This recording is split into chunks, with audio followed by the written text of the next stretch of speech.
E aí, meus amigos, meus colegas, meus irmãos, como é que vocês estão? Tudo bem com vocês? Espero que estejam bem. Estamos aqui hoje continuando nossa grande jornada, maravilhosa jornada de estar meditando, refletindo, lendo juntos a palavra de Deus. Nós estamos meditando aqui no Evangelho de Jesus, escrito por Mateus e comentado e refletido por cada um de nós. Eu sempre lembro você que faz essa leitura comigo. Não se esqueça de não somente ouvir o vídeo, mas fazer as suas próprias leituras, a sua própria reflexão, deixar mesmo Deus falar com você através da palavra dele. Vamos então para a nossa reflexão de hoje. Nós estamos no capítulo 24, no sermão profético de Jesus, e nós vamos ainda ter pelo menos uns 4 vídeos desse assunto, que envolve capítulo 24 e 25. E nós vamos ler hoje do 29 ao 35. Versículo 29 diz assim: Logo em seguida, a tribulação daqueles dias, o sol se escurecerá, a lua não dará sua claridade, as estrelas cairão do firmamento e os poderes do céu serão abalados. Então aparecerão no céu o sinal do Filho do Homem. Todos os povos da terra se lamentarão e verão o Filho do Homem vindo sobre as nuvens do céu, com poder e grande glória. E ele enviará os seus anjos com grande som de trombeta, os quais reunirão os seus escolhidos dos 4 ventos, de uma a outra extremidade dos céus. Aprendam a parábola da figueira, quando já os seus ramos se renovam e as folhas brotam, vocês sabem que o verão está próximo. Assim também vocês, quando virem todas essas coisas, saibam que está próximo às portas.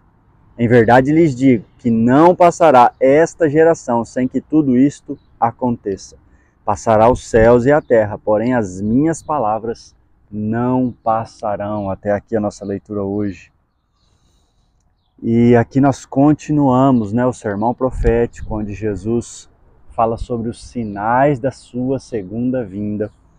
E nós aqui finalizamos os 16 sinais de Jesus, falamos dos outros lá atrás, e aqui nós temos mais 3 sinais da vinda de Jesus. E nós temos 2 citações aqui de Jesus dentro desse sermão profético, no primeiro sinal, que é Joel 2,31, quando ele fala dos sinais visíveis a todos, do que aconteceria nos seus últimos sinais. E o penúltimo, que é de Zacarias 12:10. E quais são esses versículos? Joel 2,31, o 14, sobre o sol e a lua, diz assim lá em Joel 2,32, que já tinha sido predito muito antes de Jesus ter vindo. O sol se converterá em trevas e a lua em sangue, antes que venha o grande e terrível dia do Senhor. E depois o 17º sinal, que é Zacarias 12:10.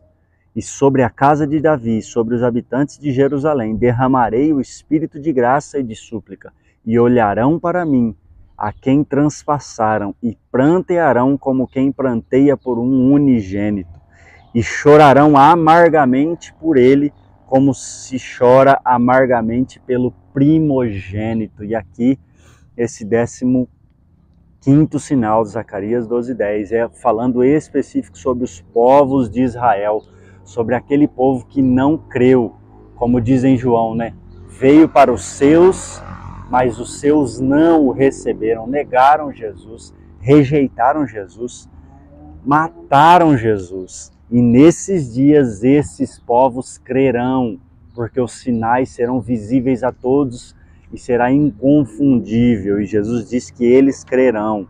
E o último sinal, no versículo 31, o arrebatamento. 31 diz assim: E ele enviará os seus anjos com grande som de trombeta, os quais reunirão os seus escolhidos dos 4 ventos e de uma outra extremidade dos céus. De uma a outra extremidade dos céus, ou seja, de todos os lugares do mundo, da terra, os escolhidos, os filhos de Deus, como eu expliquei no vídeo passado, quem são os escolhidos, aqueles que receberam e creram na mensagem e por isso se tornaram filhos de Deus por adoção através da obra de Cristo. Versículo 32, Jesus começa as exortações de preparação, e daqui para frente ele vai usar várias parábolas de exortação, dizendo, para frente a mensagem será: preparem-se. E a primeira parábola de exortação de preparação é a parábola da figueira, e ela diz assim: quando já os seus ramos se renovam e as folhas brotam, vocês sabem que o verão está próximo. E o que ele quis dizer isso? O que ele quis dizer com isso? Sobre discernir os tempos, né? Ele usa o exemplo de uma árvore frutífera que, quando nós vemos que as suas folhas se renovam, ou seja, passa a primavera, cai e nasce uma nova, vocês sabem que está vindo o verão. E aí ele diz aqui no 33, assim também vocês, quando virem todas essas coisas, saibam que está próximo às portas. E quais são todas essas coisas? Todos esses sinais que nós falamos, desde lá do começo, os 16 sinais, cada um deles. E ele fala aqui que não é quando acontecer alguns, eu estarei às portas, é quando acontecer todos. Então, quando todos esses sinais juntos acontecerem, sim, Jesus está às portas.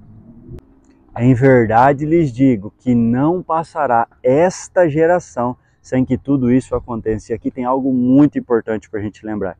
Que geração é essa? Não é a geração que Jesus estava falando, mas a geração que presenciar todos esses sinais, sem que tudo isso aconteça. Ou seja, quando todos esses sinais acontecerem, e essa geração que presenciar isso é a geração que receberá a segunda vinda de Jesus. Versículo 35, passará os céus e a terra, porém as minhas palavras não passarão. E mais uma vez Jesus reforça da fidelidade de tudo que ele disse, tudo que escreveram, inspirados por Deus e pelo Espírito de Deus. Se nós olhamos por toda a Bíblia, antes de Jesus, todas as previsões, tudo que foi predito antes de Jesus, profetizado, falado antes de ter acontecido, tudo se cumpriu a seu tempo e está se cumprindo. E aqui Jesus reforça e nos lembra.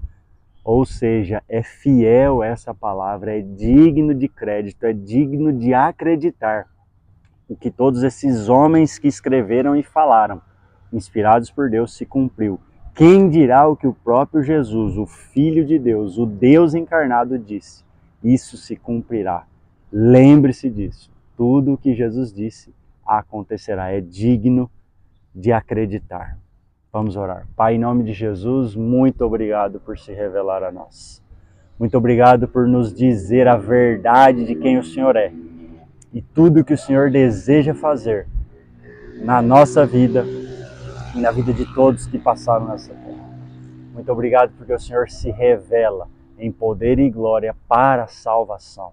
E o desejo do Senhor é se revelar nesse grande dia para que todos creiam e estejam, Deus, junto com o Senhor. E a minha oração é que o Espírito Santo convença todos os que receberem essa mensagem do pecado, da justiça e do juízo e da verdade de quem o Senhor é. Essa é a minha oração, no poder e no nome de Jesus. Deus abençoe você.